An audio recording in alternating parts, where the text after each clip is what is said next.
Assalamualaikum. Hello everyone. For today's video, I'm going to show you how to cook Italian spaghetti. So ibahin na naman natin ang ating paggawa ng spaghetti. So gawin natin Italian spaghetti.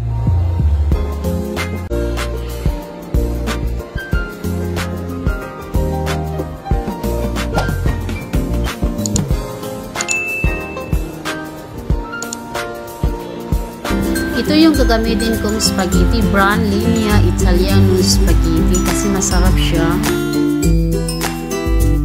Nagsalang na ako ng tubig sa ating kawali. Pag ito'y medyo kumukulo, ilalagay na natin ang ating spaghetti.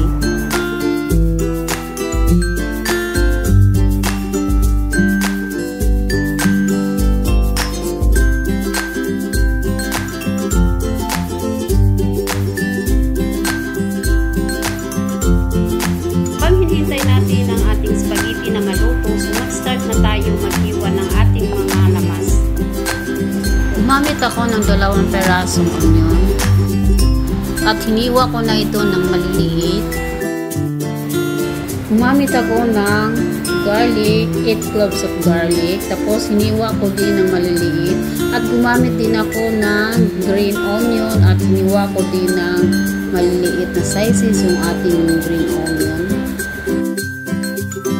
Gamit tayo ng 1 pirasong green bell pepper, green pepper. So, ganito siya kalaki guys. Maliliit siya.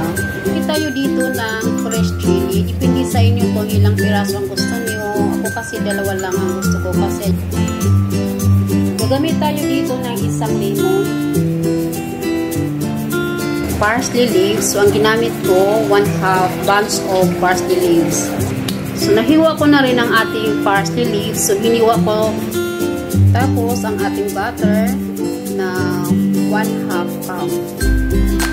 So, tapos ko na rin ang ating spaghetti. So, tinanggal ko na ang tubig. So, mag-start na tayo magluto guys. So, nagsalang na ako ng ating pan. So, hintayin natin na uminit ito. So, maglagay na tayo ng mantika. Kunti lang na mantika ilalagay natin kasi may butter pa tayo. Spread out natin ang ating oil sa ating kawali. So, maglagay tayo ng onion.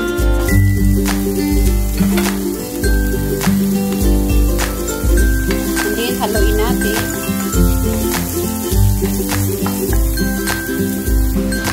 So, igigisa natin ang ating onion guys hanggang sa hindi magiging golden brown. So, gagawin natin caramelize ang ating onion. So, nag-change na ng color ang ating onion. So, ilalagay natin ang ating garlic para sabay silang magiging golden brown.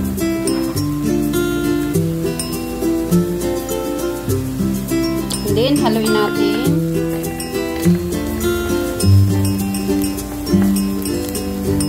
So, ganito guys ang consistency na gusto natin i-achieve sa ating onion at bawang. So, nagiging brown na siya. So, ilalagay na natin ang ating ibang recipe. Lagay tayo ng green pepper. Maglagay tayo ng magic cube. Haluin natin.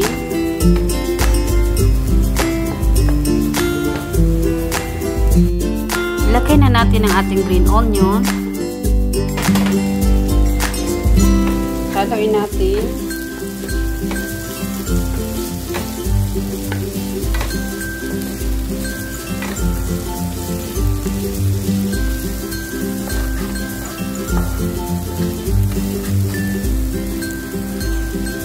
Lagay natin ang ating fresh chilies. So, dito na tayo maglalagay ng butter.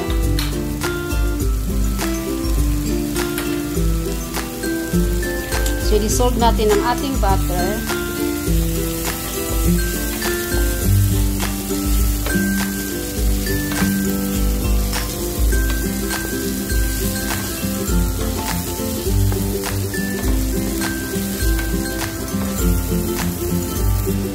Maglagay tayo ng salt.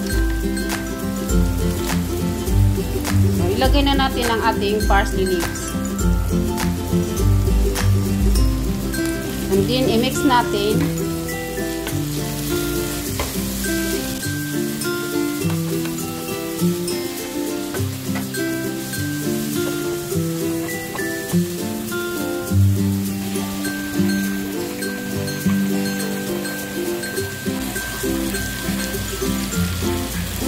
So, medyo ipa-dry natin ang ating butter konti. Saka natin ilalagay ang ating spaghetti.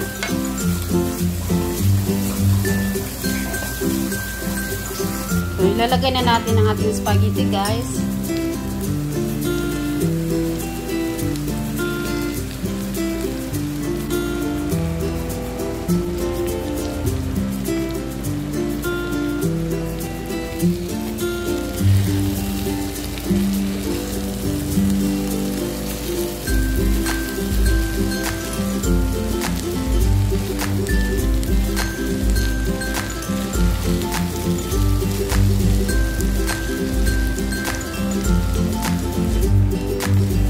So, i-mix natin maigi, guys, ang ating sauce para mag-absorb sa ating spaghetti.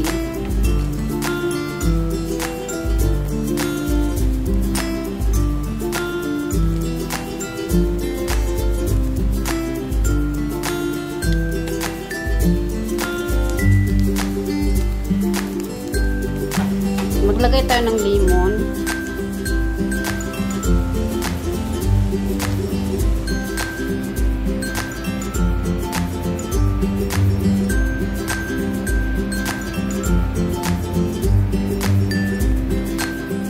I-serve natin sa ating bisig.